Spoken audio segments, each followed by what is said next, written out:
अब cell prophase 1 complete करके अपनी सारी स्टेजेस में लैक्टोज, ज़ाइगो, पैकेटिन, डिप्लोटिन, डाइकिनेसिस के बाद में आता है मेटाफेज 1 यानी कि मियोसिस 1 के में। मेटाफेज में हमने माइटोसिस में क्या पढ़ा था? सिंपल, जो स्पिंडल फाइबर्स फॉर्म होते हैं वो क्या हो जाते हैं? कंडेंस होना स्टार्ट होते हैं। इसके वजह से जो क्रोमैटिड्स, जो क्रोमोसोम का स्ट्रक्चर फिर से बना लेते हैं, वो अलाइन हो जाते हैं कहाँ पे? मेटाफेजिक प्लेट पे यानी कि इक्वेटोरियल प्लेट पे।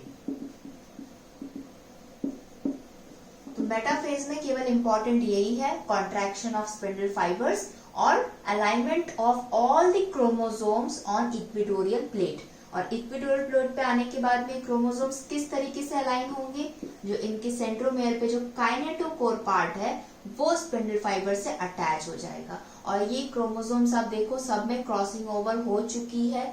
हमने देखी थी प्रोफेज 1 के अंदर जाइगोटिन में पेयरिंग हुई थी, पैकेटिन के अंदर क्रॉसिंग ओवर हो गया था। तो ये क्रॉस ओवर होने के बाद में ये ब्लैक क्रोमोसोम पे ग्रीन का पार्ट थोड़ा सा आया और ग्रीन क्रोमोसोम पे ब्लैक का पार्ट आ गया।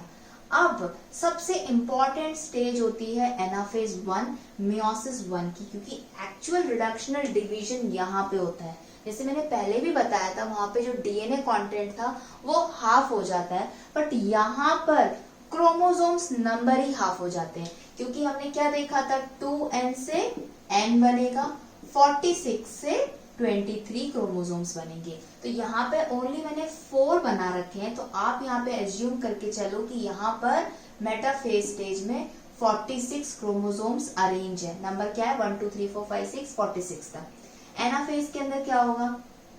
एनाफेज में आपको पता है, माइटोसिस में बताया था, जो ये क्रोमोसोम्स है माइटोसिस के अंदर, ये क्रोमोसोम की क्रोमैटिड्स एक दूसरे से दूर जाती है, स्प्लिट होती है, सेंट्रोमेयर स्प्लिट होता है।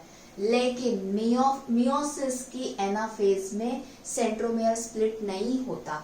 ऐसा इसलिए नहीं होता क्योंकि अगर यहाँ पे 46 क्रोमोसोम्स हैं और अगर मैं इनका सेंट्रोमेयर स्प्लिट कर दूंगी तो ये कितने हो जाएंगे? ऊपर जाने के बाद 46 और नीचे 46 क्रोमोसोम्स आ जाएंगे, तो ये हो जाएंगे कितने? 92। हम लोगों को क्या करना है? रिड्यूस करना है, 46 से 23 लेके आना है। तो हम लोग क्या करेंगे? यहाँ पर पहले इन क्रोमोसोम्स को जो मेटाफेजिक प्लेट पे अरेंज थे, ये क्रोमोसोम्स 1 2 3 4 5 46 में से 23 क्रोमोसोम्स ऊपर जाएंगे, 23 क्रोमोसोम्स नीचे आएंगे। तो ये यहाँ पे इंपॉर्टेंट पॉइंट है।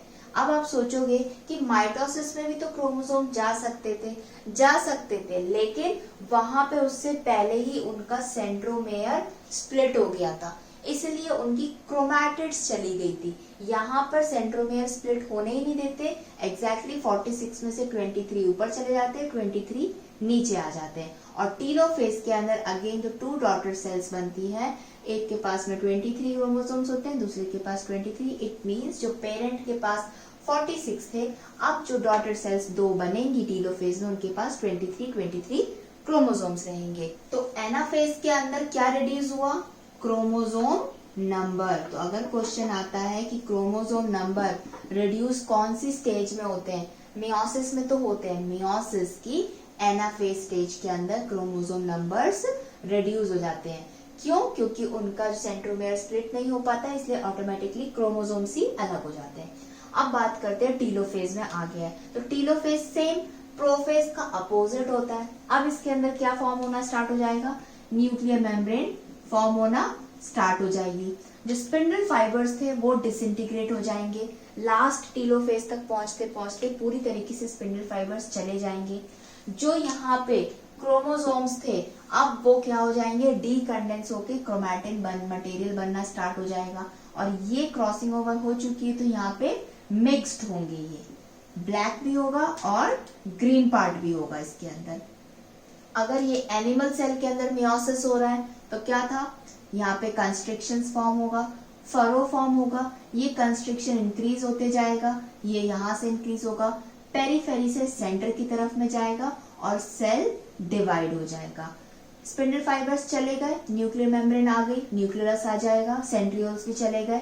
बाकी के जो सेल ऑर्गेनल्स थे वो भी टीलोफेज के एंड तक इसमें आ जाते हैं। टीलोफेज 1 कंप्लीट होने के बाद में पार्ट आता है साइटोकाइनेसिस का। साइटोकाइनेसिस कौन सा वाला? साइटोकाइनेसिस 1, मियोसिस 1 का साइटोकाइनेसिस।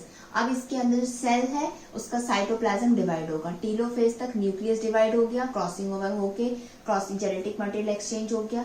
साइटोकाइनेसिस अगर एनिमल सेल का है तो अगेन यहाँ पर कंस्ट्रिक्शन फॉर्म होगा।